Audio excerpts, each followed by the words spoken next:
Acompanhando de perto os pronunciamentos que foram aqui realizados. Só tem Eduardo Amorim. Primeiro, no meu apartamento, que eu estou me recuperando, por recomendação médica, tive que ficar no apartamento a manhã inteira, mas na televisão direto, acompanhando com interesse o desenrolar dos debates que aqui foram travados. Então, nesses dois períodos, no apartamento e aqui, eu notei que vários senadores se referiram ao Instituto da Federalização dos Crimes contra os Direitos Humanos, que foi esse mecanismo introduzido pela Emenda Constitucional número 45, 2004, que permite o deslocamento de competência da Justiça Comum para o âmbito da Justiça Federal de crimes que sejam considerados graves do ponto de vista dos direitos humanos. É o chamado incidente de deslocamento de competência previsto no artigo 105, parágrafo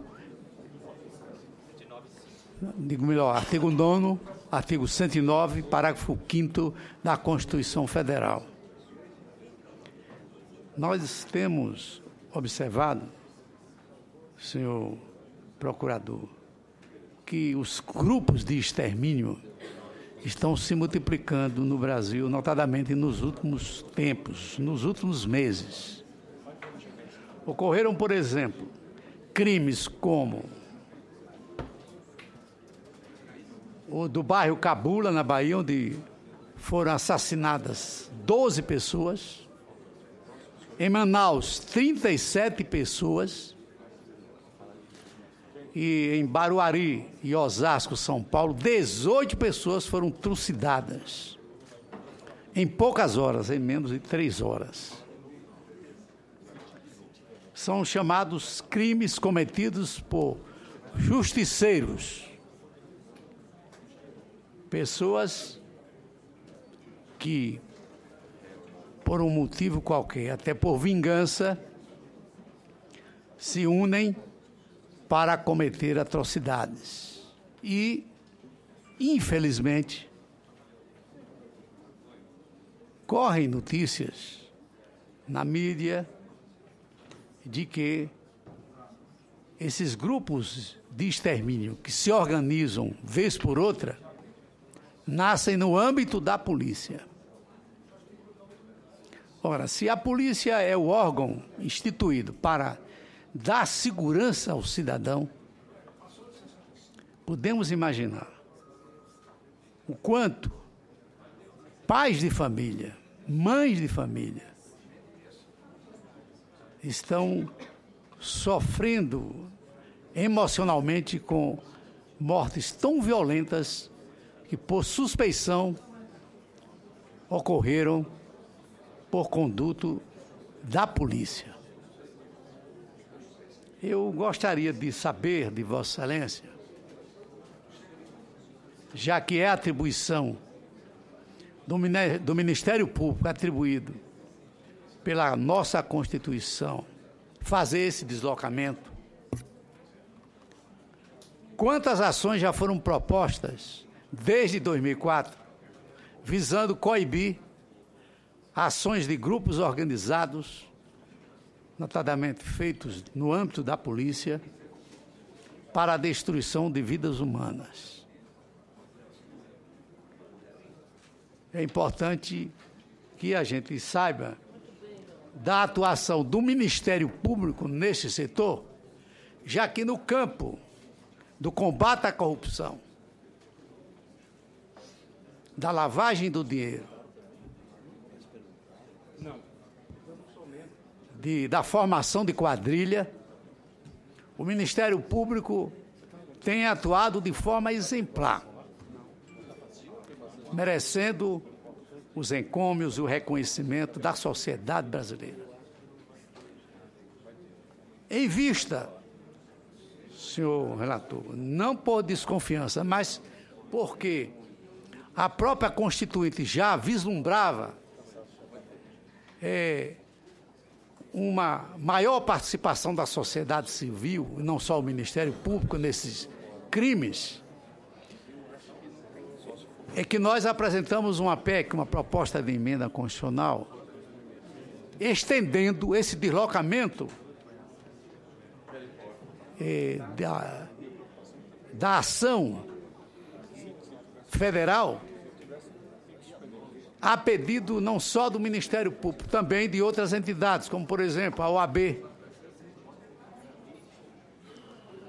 e outros tantos órgãos da sociedade civil que poderiam tomar a mesma iniciativa do Ministério Público Federal nesse campo de combate aos crimes contra os direitos humanos. O que acha Vossa Excelência dessa proposta? Não quero que elogie. Gostaria apenas de saber se Vossa Excelência se conformaria, lógico, que com essa amplitude, com essa ampliação do deslocamento da incidência, do incidente de deslocamento de competência. Tramita nesta comissão o projeto de lei número 402, da autoria de 2 senadores do Paraná e de um senador de São Paulo. São Paulo, Aloysio Nunes, do Paraná, Roberto Requião e Álvaro Dias. Esse projeto, numa apertada síntese, busca tornar regra a prisão após acordo do Tribunal de Segunda Instância da pessoa que for condenada por crimes graves, como os crimes hediondos de tráfico de drogas, tortura, terrorismo, corrupção, peculato, lavagem de dinheiro ou participação em organização criminosa. E eu tenho a dizer que há um primoroso parecer realizado de forma inteligente e competente pelo senador Ricardo Ferraço, que já foi lido nesta comissão, e que democraticamente, falando com ele, eu propus um pedido de vistas e fazermos aqui uma audiência pública com a participação de juristas a fim de discutirmos este assunto inovador, que é nada mais, nada menos do que a prisão antes do trânsito julgado da decisão condenatória. Ela continuaria sendo denominada de prisão preventiva, mas não resta claro se seguirá regras próprias ou os mesmos requisitos do artigo 312 do Código de Processo Penal. Então, o projeto tem um propósito louvável, dar celeridade aos processos criminais relacionados com os crimes a que me referi, mas, devido à importância dessa matéria, nós estaremos convidando aqui, através de um requerimento,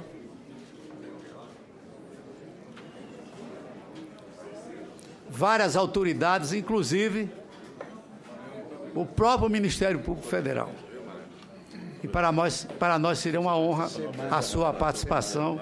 E tenho certeza que o Senado Federal lhe fará justiça diante do trabalho exitoso que fez à frente do Ministério Público durante esses 2 anos.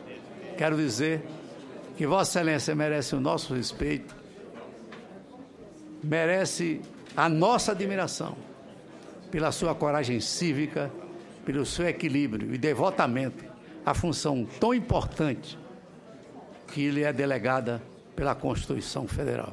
Meus parabéns pela palestra e pela forma correta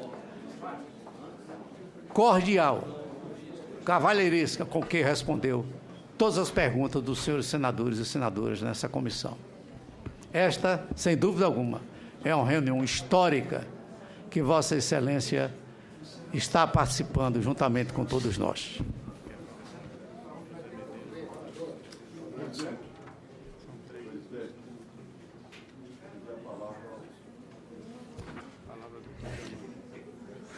Com a palavra, o procurador Janot. Senador Antônio Carlos Valadares, foram 5 os IDCs ajuizados. 5.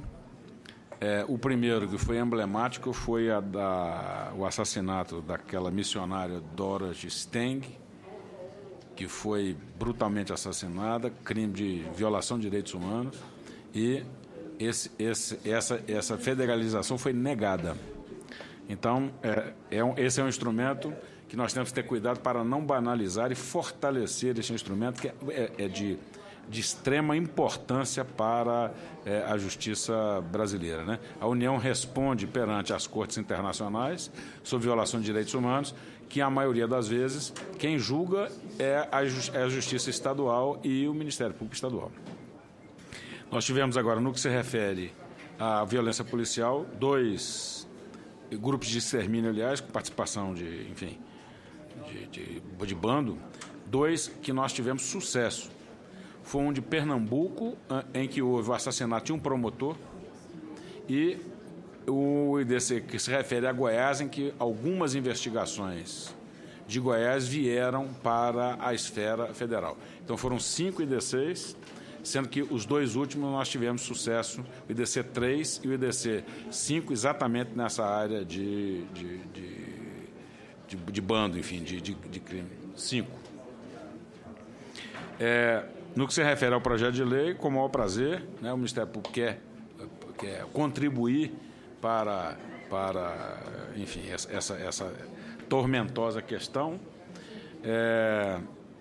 Esse sistema infindável de recursos não pode continuar, senão há uma impunidade em que as decisões judiciais não são levadas a cabo. Eu dei um exemplo aqui há pouco de recursos que vejo no Supremo, embaixo de declaração, de embaixo de declaração, de embaixo de declaração, de embaixo de infringente, de agravo de instrumento, de agravo regimental. Então, assim, é uma loucura no sistema. Uma indústria.